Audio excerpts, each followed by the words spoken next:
Hello students, welcome back to my channel math tutor. আশা করি তোমরা সকলে ভালো আছো।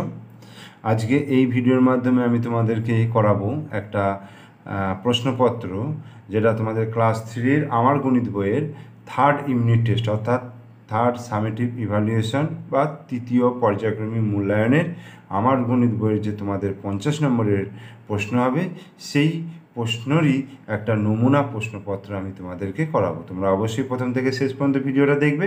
ভিডিও ভালো লাগলে অবশ্যই লাইক করবে, ঠিক আছে? দেখো, শুরু করছি তাহলে। একের দাগের অঙ্ক কি বলছে? সঠিক উত্তরে টিক চিহ্ন দিতে বলেছে। কয়েকটা কি? 3 দিয়ে বিভাজ্য এমন একটি সংখ্যা হলো 48, 47, 49। 3 দিয়ে বিভাজ্য কিনা সেটা দেখার উপায়টা কি? আমাদের প্রথম কাজ হচ্ছে অঙ্কগুলোকে যোগ করতে হবে। অঙ্কগুলো মানে 48-এর অঙ্ক হচ্ছে 4 আর 8, 47-এর অঙ্ক হচ্ছে 4 আর 7, আর 49-এর অঙ্ক হচ্ছে 4 আর 9। তাহলে 48 আর 4 আর 8 যোগ করলে কত হচ্ছে? 28 আর 12। 12কে আমরা 3 দিয়ে ভাগ করতে পারবো? 3 4 12 মিলে যাচ্ছে। তাহলে 48 সংখ্যাটাও কিন্তু বিভাজ্য হয়ে যাচ্ছে। 47টা দেখো, 7 আর 4 11, 11কে 3 দিয়ে ভাগ করা যায় না, তাই এই সংখ্যাটা 3 দিয়ে বিভাজ্য হবে না। আর 49, 9 আর 4 যোগ করলে 13 হচ্ছে, এটাও 3 দ্বারা বিভাজ্য নয়। তাহলে 3 দ্বারা বিভাজ্য সংখ্যা তাহলে কোনটা হলো? 48। সমকোণের পরিমাপ। এক সমকোণ সমান আমরা জানি 90 ডিগ্রি। 90 ডিগ্রিকে বলা হচ্ছে এক সমকোণ। একদিনে ঘড়ির ঘন্টার কাঁটা 10 বার, 2 বার, 12 বার সম্পূর্ণ করে। কবার? 2 বার করে। কারণ একবার ঘন্টার কাঁটা যদি একবার সম্পূর্ণ করে তাহলে 12 ঘন্টা, 2 বার করলে 24 ঘন্টা, তাহলে 2 বার করে। তারপরে হচ্ছে সরলে প্রথম বন্ধনী না থাকলে গুণ যোগ বিয়োগের কাজ আগে করতে হবে। অবশ্যই গুণের কাজ আগে করতে হবে, ঠিক আছে? আমরা বদমাস রুল অনুযায়ী গুণের কাজটাই আগে করব। এবার 2-এর দাগের কী বলেছে? শূন্যস্থান পূরণ করতে বলেছে। বলছে জোড় সংখ্যার সঙ্গে 1 যোগ করলে কী সংখ্যা পাবো? জোড় সংখ্যার সঙ্গে 1 যোগ করলে বিজোড় সংখ্যা পাবো। কোণের বিভিন্নতা অনুসারে ত্রিভুজ কয় প্রকার? 3 প্রকার, ঠিক আছে? অর্থাৎ কোণের বিভিন্নতা অনুসারে সূক্ষ্মকোণী ত্রিভুজ, সমকোণী ত্রিভুজ আর হচ্ছে স্থূলকোণী ত্রিভুজ।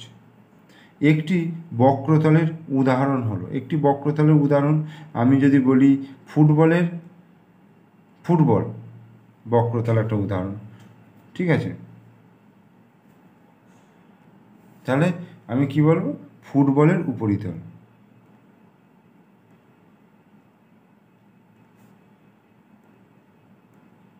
উপরিতল হচ্ছে বক্রতল।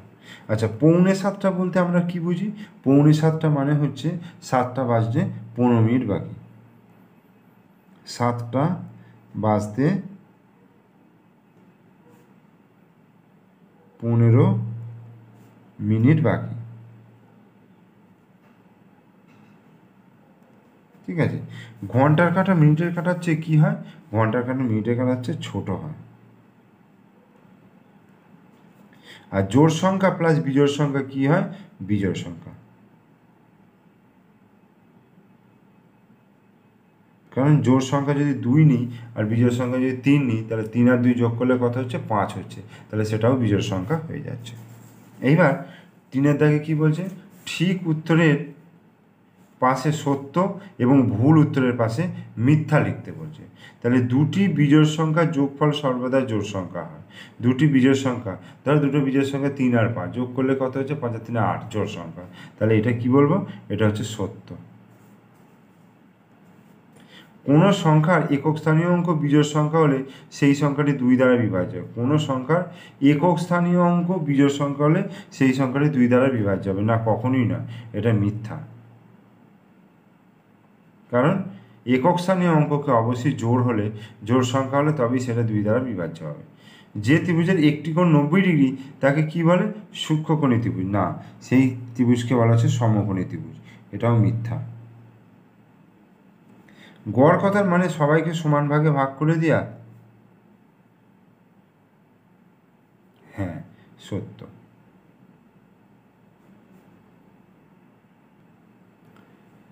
এইবার দেখো 4-এর দাগে কি বলছে? বলছে নিচের প্রশ্নগুলির উত্তর দাও। প্রথমে কয়েরটা কি বলেছে? লিপ ইয়ার কাকে বলে? দেখো, আমি লিখে রেখেছি খাতায় লিপ ইয়ার কাকে বলে। বলছে যে বছরে ফেব্রুয়ারি মাসের দিন সংখ্যা 28 দিনের পরিবর্তে 29 দিন হয়ে বছরটি 366 দিন করা হয়, সেই বছরটিকে লিপ ইয়ার বলে। বোঝা গেল? অর্থাৎ যে সকল বছর 365 দিনের বদলে 366 দিন হয়, সেখানে একদিন কোন মাসে বাড়ছে? 28 দিনের পরিবর্তে 29 দিন করা হচ্ছে, সেটা হচ্ছে ফেব্রুয়ারি মাসটা। ঠিক আছে, এরপরে দেখো বলছে বিজোড় সংখ্যার এককের ঘরের অঙ্কগুলি মান লিখতে বলেছে। বিজোড় সংখ্যার এককের ঘরের অঙ্কগুলির মান 1 হতে পারে, 3 হতে পারে, 5 হতে পারে, 7 হতে পারে, 9 হতে পারে। এগুলো থাকলে সেগুলো হচ্ছে বিজোড় সংখ্যা। বিভাজ্য কাকে বলে? উদাহরণ দাও। বলছে কোনো সংখ্যাকে অন্য একটি সংখ্যা দিয়ে ভাগ করলে যদি কোনো ভাগশেষ না থাকে, অর্থাৎ ভাগটি পুরোপুরি মিলে যায়, তাহলে বলা হয় প্রথম সংখ্যাটি দ্বিতীয় সংখ্যা দ্বারা বিভাজ্য। যেমন 25 সংখ্যাটি 5 দ্বারা বিভাজ্য, বা 10 সংখ্যাটি 2 দ্বারা বিভাজ্য। এরকম উদাহরণ তুমি দিতে পারো। আর একটা বলছে প্রশ্ন, বলছে জোড় সংখ্যা কাকে বলে? জোড় সংখ্যা হচ্ছে যেসব সংখ্যার একক স্থানীয় অঙ্ক, অর্থাৎ শেষের অঙ্কটা 0, 2, 4, 6, 8 হয়, সেই সংখ্যাগুলিকে জোড় সংখ্যা বলে। অথবা অন্যভাবে যদি ডেফিনেশনটা বলা যায়, যেসব সংখ্যা 2 দ্বারা বিভাজ্য, সেই সংখ্যাকে জোড় সংখ্যা বলে। এরপরে 5-এর দাগে কী বলছে? ঘড়িতে কাঁটা বসাও। অর্থাৎ সকাল 6টা 55 মিনিট, সকাল 6টা 55 মিনিট এটা কাঁটাটা বসিয়ে করতে হবে। দেখো আমি এটা খাতায় আঁকছি। এটা হচ্ছে 5-এর দাগে। তাই আমাকে একটা ঘড়ি আঁকতে হবে।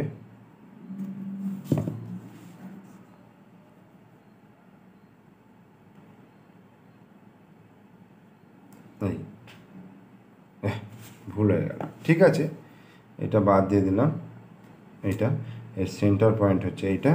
এবার এটা 12, 6, 3, এটা হচ্ছে 9। তাহলে 12, এটা হচ্ছে 3, এটা হচ্ছে 6, এটা হচ্ছে 9। এবার মাঝখানে 1, 2, 3, 4, 5, 6, 7, 8, 9, 10, 11 এই হলো। এবার বলছে 6টা 55 মিনিট, তার মানে প্রায় 7টার কাছাকাছি চলে যাচ্ছে। তাহলে এইটা হয়ে যাবে এই জায়গায়, প্রায় 7-এর কাছে চলে যাবে। আর এইটা হয়ে যাবে, বড় কাঁটাটা হয়ে যাবে, মিনিটের কাঁটাটা হয়ে যাবে 11-র ঘরে। ঠিক আছে, ঘন্টার কাঁটাটা প্রায় 7-এর কাছাকাছি চলে যাবে, আর 11-র ঘরে থাকবে মিনিটের কাঁটাটা। এটা মানে হচ্ছে সকাল 6টা 55 মিনিট, 6টা 55। ঠিক আছে, এরপরে দেখো বলছে যে 6-এর দাগের কী বলছে? কয়টা 50 দিন হচ্ছে কত সপ্তাহ কত দিন। তাহলে 6-এর দাগের কয়েকটা বলছে 50 দিন। 50 দিন মানে হচ্ছে কত সপ্তাহ কত দিন। তাহলে এটাকে নিশ্চয়ই 7 দিয়ে ভাগ করতে হবে। 7 7 49। তাহলে 1 অবশিষ্ট থাকলো। তাহলে কি হলো? 7 সপ্তাহ হলো, তাই তো? 7 সপ্তাহ আর 1 দিন। তাহলে আমরা কি লিখব? অতএব 50 দিন সমান 7 সপ্তাহ 1 দিন। এটা আর একটা কী বলেছে? ক্ষয়ের দাগেরটা বলেছে, বলছে 3 মিনিট 18 সেকেন্ড। 3 মিনিট 18 সেকেন্ড সমান কত সেকেন্ড? ঠিক আছে, কত সেকেন্ড? তাহলে 3 মিনিট মানে হচ্ছে, আমি যদি 60 দিয়ে গুণ করবো, কারণ 1 মিনিট মানে হচ্ছে 60 সেকেন্ড। তাহলে 3 মিনিট মানে হচ্ছে 3 গুণিত 60, 318, 180 সেকেন্ড। তার সঙ্গে আরও 18 যোগ হবে, তাহলে 8, 18 9, 198 সেকেন্ড। তাহলে 3 মিনিট 18 সেকেন্ড মানে হচ্ছে 198 সেকেন্ড। এরপরে 7-এর দাগের কী আছে দেখো, 7-এর দাগে বলছে বিয়োগ করতে বলেছে, এই রকম লেখা রয়েছে, এটাকে বিয়োগ করতে বলেছে। তো দেখো ওপরে লেখা আছে 3 ঘন্টা 50 মিনিট 40 সেকেন্ড, আর নিচে লেখা আছে 1 ঘন্টা 55 মিনিট 50 সেকেন্ড। তো কীভাবে বিয়োগ করব? এখানে দেখো সেকেন্ড থেকে সেকেন্ডটা আগে বিয়োগ করব। তো ওপরে 40 রয়েছে, নিচে 50 রয়েছে, তো ওপরে কম রয়েছে, ওপরে কম থাকলে কি করতে হয়, তো আগের মিনিট থেকে কেটে আমায় সেকেন্ডে ট্রান্সফার করতে হয়। তো 50 থেকে আমি এখানে 1 মিনিট নিয়ে নিলাম, তাহলে 49 মিনিট রইল। তো এখান থেকে আমি কি করলাম, এখান থেকে আমি নিলাম 60, মানে 1 মিনিট নিলাম, 1 মিনিট মানে হচ্ছে 60 সেকেন্ড। তো এই দুটো যোগ করলে কত হচ্ছে, 60 আর 40 যোগ করলে কত হচ্ছে, 100। এবার 100 থেকে 50 বিয়োগ করতে হবে। দেখো 0 5 করে দিতে 5 দিতে, তার মানে এটা বিয়োগ করে কত হলো, 50 সেকেন্ড। ঠিক আছে, এইবার দেখো ওপরে 49 রয়েছে, নিচে 55 রয়েছে। তো এটা আমার কি করে হবে, উপরে ছোট রয়েছে, তো এই 3টাকে কেটে আমি 2 করলাম। তো 1 ঘন্টা এখান থেকে এইখানে প্লাস করলাম কত, 60 মিনিট। ঠিক আছে, তো 60 আর 49 যোগ করলে কত হচ্ছে, 60 আর 49 যোগ করলে হয়ে যাবে 9 আর 6 6 109 হলো। 109 থেকে আমার 55 বিয়োগ করতে হবে, 5 6 7 আর 9 4 হলো, আর 5 করে দিতে 5 দিতে, তার মানে 54 মিনিট হলো। ওকে, আর 2 থেকে 1 বিয়োগ করলে কত হয়ে যাবে, 1 ঘন্টা। তাহলে আমার উত্তরটা কত হয়ে গেলো, 1 ঘন্টা 54 মিনিট 50 সেকেন্ড। ঠিক আছে, এইবার 8-এর দাগের কী আছে, বিয়োগ করতে যোগ করতে বলেছে। তো যোগটা দেখো আছে 4 মাস 20 দিন, আর এখানে 5 মাস 28 দিন আছে। তো যোগটা করি, দেখো সিম্পল যেমন যোগ করে সেরকমই করব। 0 আর 8 যোগ করলে 8 হলো, আর 2 আর 2 যোগ করলে 4 হলো, তাহলে 48 দিন হলো, আর 5 আর 4 9 হলো, 9 মাস। ওকে, এইবার দেখো এখানে 48 দিন আছে। তো 48 দিন থাকলে আমার কি করতে হয়, একে 30 দিয়ে ভাগ করব। 30 দিয়ে ভাগ করলে 30 1 30 হলো, তাহলে 8 নামলো 1 18, তাহলে 1 মাস আর 18 দিন। তার মানে এখান থেকে আমি পাবো, এইটাকে যদি আমি লিখি 30 যুক্ত 18, ঠিক আছে, এত দিন, আর এটা হচ্ছে 9 মাস। ঠিক আছে, এইবার দেখো এই 30 দিন মানে হচ্ছে 1 মাস, তাহলে 9-এর সঙ্গে 1 যোগ হবে, এত মাস, আর এটা হচ্ছে 18 দিন। তার মানে আমার যেটা উত্তর হয়ে গেল, 9 1 হয়ে গেল 10 মাস হয়ে গেল, 10 মাস 18 দিন উত্তর হয়ে গেল। ঠিক আছে, এইভাবে ঠিক অঙ্কগুলোকে করতে হবে, পরপর স্টেপ বাই স্টেপ অঙ্কগুলো তোমরা করবে, একটু বুঝে নাও, বুঝে নিয়ে তারপর করবে। এরপরে 9 দাগের অঙ্কটা কী বলছে দেখো, বলছে কোনো বছরের মার্চ মাস সোমবার শুরু হলে ওই বছরের এপ্রিল মাস কী বার শুরু হবে। তাহলে মার্চ মাস যদি সোমবার শুরু হয়, মানে 1 তারিখ যদি 1 তারিখ মার্চ মাসের 1 তারিখ যদি সোমবার হয়, তাহলে এপ্রিল মাসের 1 তারিখ কত হবে। এবার আমাকে জানতে হবে মার্চ মাসেরটা কত দিনে হয়। এই যে এইভাবে যদি হিসাব করি, জানুয়ারি ফেব্রুয়ারি মার্চ, মাসটা উপরে পড়ছে মানে 31 তারিখে। তো এই 31 তারিখে যদি হয়, তাহলে 31কে আমার প্রথমে 7 দিয়ে ভাগ করতে হবে। দেখো আমাকে বলে দিয়েছে কি 1 তারিখ, মানে মার্চ মাসে পয়লা মার্চ হচ্ছে কত, আচ্ছা পয়লা মার্চ আমার বলে দিয়েছে সোমবার। ঠিক আছে, সোমবার। আর তাহলে পয়লা আমাকে এপ্রিল বার করতে হবে, এইটা আমাকে বার করতে হবে। এবার পয়লা মার্চ থেকে পয়লা এপ্রিল কত দিন হয়, যেহেতু মার্চ মাস হচ্ছে 31 তারিখে, তাহলে 31 দিনে হয়। ঠিক আছে, এবার 31কে আমি 7 দিয়ে ভাগ করবো, 4 7 28, 3 অবশিষ্ট থাকে। ঠিক আছে, তার মানে 3 অবশিষ্ট থাকে, মানে 3 দিন পর থেকে শুরু হবে, অর্থাৎ সোমবার মঙ্গল বুধ বৃহস্পতি, তার মানে এইটা হবে বৃহস্পতিবার। এটা তোমাদের ক্লাস 3-এর বইয়ের একদম লাস্টের দিকে রয়েছে। ঠিক আছে, একটু ভালো করে এগুলো একটু বুঝতে হবে। এইবার 10-এর দাগের আমি খাতাতে লিখছি, দেখো সরল করতে বলেছে। 10-এর দাগের সরল কি আছে, 90 ভাজিত 5 যুক্ত 8। তো এই সরলটাকে আমি কি করব, আগে ভাগের কাজটা করতে হবে। তো 90কে 5 দিয়ে ভাগ করলে কী হবে, 5 18 90 যুক্ত 8। এবার 18 যোগ করলে কত হবে, 18 16 6 1 1 রেখে 2, তারপরে 26 অ্যান্সার হয়ে যাচ্ছে। আরেকখানা দিয়েছে ক্ষয়ের 40 বিয়োগ 6 গুণিত 4। তো এইখানে দেখো বিয়োগ আছে আর গুণ আছে, তাহলে আমার কোন কাজটা আগে করতে হয়, তো গুণের কাজটা আগে করতে হয়। তাহলে 40 বিয়োগ 6 4 24। এবার 40 থেকে 24 বিয়োগ করলে 4 করে দিতে 10, 6 দিতে হাতে 1 2 3 3 1 4 16। This is the answer. এইবার 11 দাগের কী বলেছে, সমাধান করতে বলেছে। কয়ের অঙ্কটা কী আছে, বলছে আজ সকাল থেকে খুব বৃষ্টি হচ্ছে, তাই স্কুলে অনেকে আসতে পারেনি। প্রথম শ্রেণীতে 22 জন, দ্বিতীয় শ্রেণীতে 30 জন, তৃতীয় শ্রেণীতে 35 জন, আর চতুর্থ শ্রেণীতে 25 জন এসেছে। তাহলে ওই দিন গড়ে কতজন উপস্থিত হয়েছে? প্রথম শ্রেণীতে 22 জন, দ্বিতীয় শ্রেণীতে 30 জন, তৃতীয় শ্রেণীতে 35 জন, চতুর্থ শ্রেণীতে 25 জন। তাহলে ওই দিন গড়ে কতজন উপস্থিত হয়েছে? তাহলে কিভাবে করব দেখো, তাহলে আমি করছি, দেখো অঙ্কটা। তো 11 দাগের কয়ের অঙ্কটা, প্রথম শ্রেণীতে কতজন এসছে এটা লিখি। প্রথম শ্রেণীতে কতজন এসছে? 22 জন, ঠিক আছে। এবার দ্বিতীয় শ্রেণীতে দেখো, দ্বিতীয় শ্রেণীতে কতজন এসছে?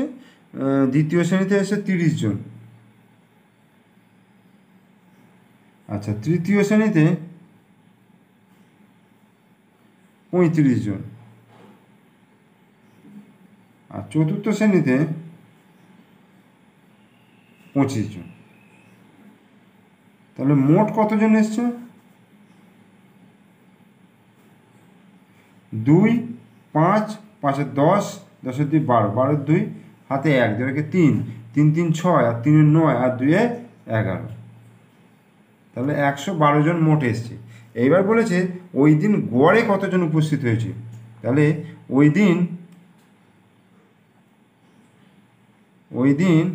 গড়ে মানে প্রতি শ্রেণীতে কতজন করে উপস্থিত হয়েছে এটা বলতে চাইছে। ওই দিন গড়ে উপস্থিত হয়েছে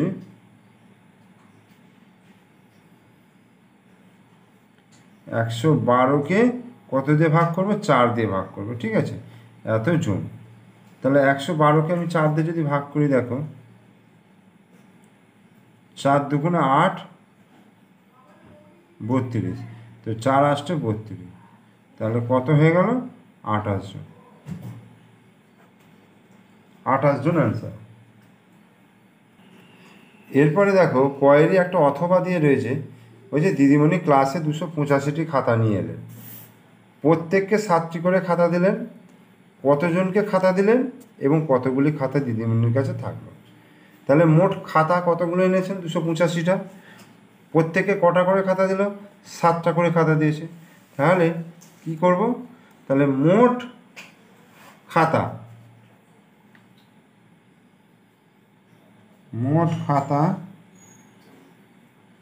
285টি, প্রত্যেকে 7টি করে খাতা দিয়েছে। তাহলে 285কে 7 দিয়ে ভাগ করছি, 4 7 28, 5 নামলো 7 0 0 5।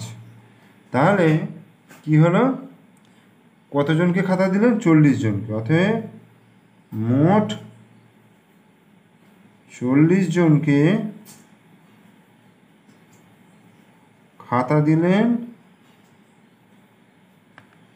এবং 5টি খাতা দিদিমণির কাছে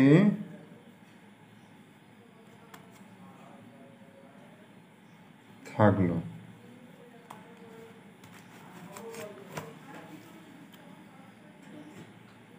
12 না, 12 নয়, ক্ষয়ের দাগে।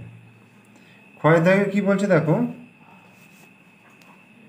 ক্ষয়ের দাগে বলছে আমার বয়স 8 বছর 2 মাস 13 দিন, আমার বোনের বয়স 4 বছর 11 মাস 17 দিন। তাহলে আমাদের দুজনের মোট বয়স কত? তাহলে এটা যোগ করলেই হয়ে যাবে। আমি জাস্ট যোগটা করে তোমাদেরকে দেখিয়ে দিচ্ছি। বছর, মাস, দিন, তাহলে 8 বছর 2 মাস 13 দিন, আর বোনের বয়স 4 বছর 11 মাস 17 দিন। তাহলে এটাকে যোগ করলে দেখো সিম্পল, যেমন যোগ 7 আর 3 10 0 হাতে 1, 1 আর 1 2 1 3, 30 দিন, 11 আর 2 13, 13 মাস, আর 8 আর 4 12, 12 বছর। এবার এটাকে একটু সিম্পল করতে হবে। দেখো 12 বছর 13 মাস মানে হচ্ছে 12 যুক্ত 1, মাস, আর 30টাকে লিখতে পারবো 30 যুক্ত 0 দিন। ঠিক আছে, তাহলে দেখো এখানে 12 মাসের বদলে 1 বছর চলে আসবে, তার মানে 13 বছর। আর এখানে 30 দিনের বদলে 1 মাস চলে আসবে, তাহলে এখানে 2 মাস আর 0 দিন, তাহলে 13 বছর 2 মাস। দুজনের মোট বয়স হয়ে গেল, দুজনের মোট বয়স 13 বছর 2 মাস। এরপরে কি বলছে দেখো, অথবা ক্ষয়ের অথবা একটি 100 মিটার দৌড় প্রতিযোগিতায় প্রীতম 2 মিনিট 50 সেকেন্ড সময়ে দৌড় শেষ করে, কিন্তু পরাগ সময় নেয় 3 মিনিট 30 সেকেন্ড। তাই প্রীতম দৌড়াতে কত সময় কম নিয়েছে? 100 মিটার দৌড় প্রতিযোগিতায় প্রীতম 2 মিনিট 50 সেকেন্ড সময়ে দৌড় শেষ করে, কিন্তু পরাগ সময় নেয় 3 মিনিট 30 সেকেন্ড। তাহলে প্রীতম দৌড়াতে কত সময় কম নিয়েছে? তাহলে কি করতে হবে, 3 মিনিট 30 সেকেন্ড থেকে আমি 2 মিনিট 50 সেকেন্ড বিয়োগ করতে হবে। তাহলে দেখো আমি বিয়োগটা করছি। অথবা কি আছে, 3 মিনিট 30 সেকেন্ড, 3 মিনিট 30 সেকেন্ড থেকে কি বিয়োগ করব, 2 মিনিট 50 সেকেন্ড। তাহলে 2 মিনিট 50 সেকেন্ড বিয়োগ করছি। তাহলে এটা যদি বিয়োগ করা হয়, দেখো এখানে কম রয়েছে, এখানে বেশি রয়েছে, তাহলে তার জন্য কি করতে হবে, এটাকে কেটে 2 করলাম, আর 1 মিনিট এখান থেকে এখানে নিলাম 60 সেকেন্ড, 1 মিনিট মানে 60 সেকেন্ড। তাহলে 60 আর 30 যোগ করলে কত হয়, 90। 90 থেকে 50 যদি বিয়োগ করি, 0, 5 আর 4 9, 40। তাহলে এটা হয়ে গেল 40 সেকেন্ড। আর 2 থেকে 2 বিয়োগ করলে 0 মিনিট, তার মানে 40 সেকেন্ড হচ্ছে কম সময় নিয়েছে। তাহলে প্রীতম দৌড়াতে বলছে কত সময় নিয়েছে, কত সময় কম নিয়েছে?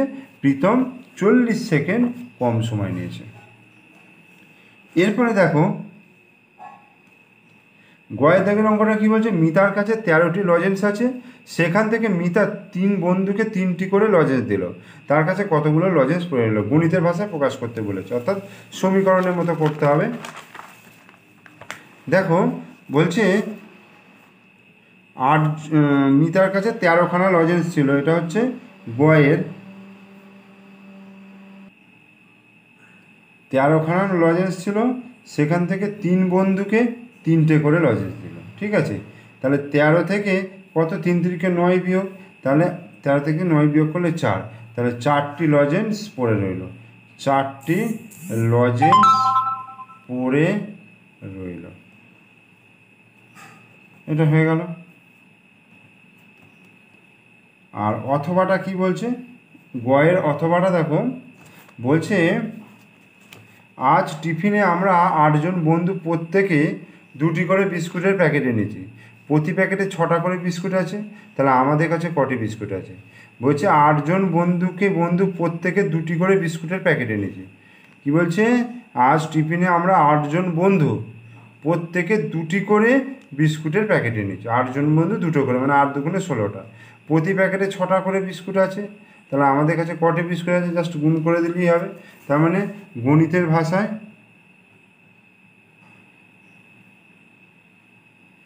কি হবে, 8 গুণিত 2 গুণিত কত, 6টা করে, তাহলে 8 2 16, 16 গুণিত 6, 6 16 96, 96টি বিস্কুট আছে।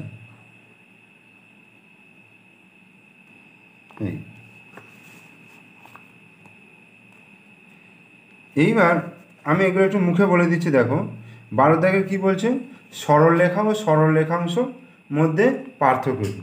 সরলরেখার কোনো প্রান্তবিন্দু নেই, সরলরেখাংশের প্রান্তবিন্দু রয়েছে। মানে তুমি ধরো এইরকমভাবে সরলরেখা করতে গেলে এইভাবে তীরচিহ্ন দিতে হবে, আর সরলরেখাংশ করতে গেলে এরকম মাঝখানে দুটো এইরকম তোমার বিন্দু দিতে হবে, তাহলে এ আর বি এরকম বিন্দু দিলে ঠিক আছে।